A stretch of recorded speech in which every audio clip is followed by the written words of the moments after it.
Hi అండి. నమస్తే. Welcome to our channel. ఈరోజు మన టేస్టీ రెసిపీ వచ్చి పల్లీలు మరియు కరివేపాకు 2 కలిపి పొడి అయితే తయారు చేసి చూపిస్తానండి ఇక్కడ.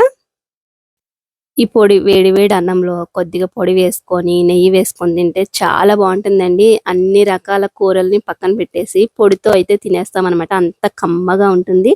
అలానే ఈ పొడి మన ఫ్రై చేసుకుంటాం కదా, బెండకాయ ఫ్రై, తోటకూర ఫ్రై అందులో కూడా వాడుకోవచ్చు అనమాట. ఇప్పుడు తయారీ విధానం చూసేద్దాము.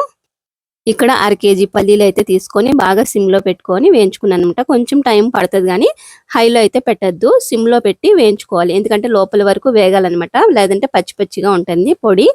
ఇక్కడ వచ్చేసి అదే ప్యాన్ లోని పల్లీలు తీసుకొని పక్కన పెట్టేసుకున్న తర్వాత అదే ప్యాన్ లో ఒక 30 వరకు ఎండుమిరపకాయలు వేసుకొని వేయించుకుంటున్నాను. కొంచెం లైట్ గా ఆయిల్ వేసుకొని వేయించుకుంటున్నాను ఇక్కడ నేను. ఒకవేళ మనకి కారం తగ్గినట్టు అనిపిస్తే మనం కారం పొడి కూడా వేసుకోవచ్చు. ఇక్కడ వచ్చేసి 2 గుప్పెళ్ళ కరివేపాకు తీసుకున్నాను. తీసుకొని ఎండుమిరపకాయలు వేయించేసుకొని పక్కన పెట్టేసుకున్నాం కదా, పల్లీలు ఎండుమిరపకాయలు చల్లర పెట్టుకోవాలి పక్కన. తర్వాత ఇదే ప్యాన్ లో ఇంకో కొంచెం ఆయిల్ వేసి తర్వాత మనం శుభ్రంగా కడిగి పెట్టుకున్న కరివేపాకును కూడా ఇందులో వేసేసుకొని వేయించేసుకోండి. ఇలా కలర్ మారేంత వరకు వేయించేసుకోవాలి.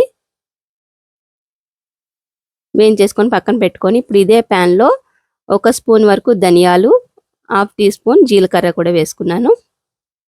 వేసుకొని ఇవి కూడా లైట్ గా వేయించేసుకొని మిక్సీ జార్ లో వేసేసుకోండి. ఎండుమిరపకాయలు, అలానే ధనియాలు, జీలకర్ర, అలానే రుచికి సరిపడగా ఉప్పు, మన పొడికి ఎంతైతే పడుతుందో అంత ఉప్పు వేసుకోండి. ఇక్కడ 2 స్పూన్లు అయితే వేసాను.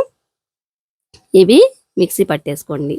ఇలా పౌడర్ లా చేసుకున్న తర్వాత ఇప్పుడు మన పల్లీలు వేయించుకున్న పల్లీలు, కరివేపాకు కూడా వేసేసుకొని మిక్సీ పట్టేసుకోండి. ఒకసారిగా మీకు మిక్సీ అవ్వకపోతే కొన్ని కొన్ని వేసుకోండి 2 సార్లుగా. ఇక్కడ వచ్చేసి ఒక గుప్పెడు వరకు వెల్లుల్లిపాయ రేకలు కూడా వేసుకున్నాను. వెల్లుల్లిపాయ రేకలు వేసుకొని మిక్సీ పట్టేసుకున్న తర్వాత మనకి పొడి అయితే ఇలా రెడీ అయిపోద్ది. మరి పౌడర్ లాగా కాకుండా, మెత్తగా కాకుండా కొంచెం ఇలా బరకగా ఉండేటట్టు మిక్సీ పట్టుకోండి. చూస్తున్నారు కదా, మనకి పల్లీల పొడి అయితే రెడీ అయిపోయింది. ఈ పొడి వచ్చేసి మనకి రైస్ లోకి, చపాతీలోకి, అలానే అన్ని రకాల ఫ్రైల్లో కూడా వాడుకోవచ్చు అనమాట. ఈ పొడిని చూస్తున్నారు కదా, ఇలా ఉండాలి. మరీ మెత్తగా కాదు, మరీ అలా అని బరకగా కూడా కాదు. ఇలా మీడియంగా ఉంచుకొని ఈ పొడిని మనం వేడి వేడి అన్నంలో కొంచెం వేసుకొని నెయ్యి వేసుకొని తింటే సూపర్ ఉంటుంది అనమాట. మీరు కూడా ఈసారి ట్రై చేయండి.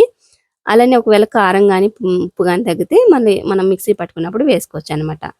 చూస్తున్నారు కదా, ఈ పొడి అయితే నేను దంచి పెట్టుకున్న తర్వాత ఎక్కడెక్కడ వాడతాననేది మనకు ముందు ముందు వీడియోలో మీకైతే నేను షేర్ చేసుకుంటూ ఉంటాను. ఫ్రైల్లో అయితే నేను ఎక్కువ వేస్తూ ఉంటాను అనమాట పల్లీల పొడిని. మా ఇంట్లో అయితే కూర లేకపోయినా చాలు పొడితో తినేస్తారనమాట మా పిల్లలు కానీ, మా ఆయన కానీ. నాకు కూడా చాలా ఇష్టం అనమాట పొడితో తినడం అంటే అన్నము. కమ్మ కమ్మగా చాలా బాగుంటుంది. వీడియో నచ్చితే లైక్ చేయండి. ఇలాంటి వీడియోస్ కోసం మన ఛానల్ సబ్స్క్రైబ్ చేసుకోండి. Thanks for watching.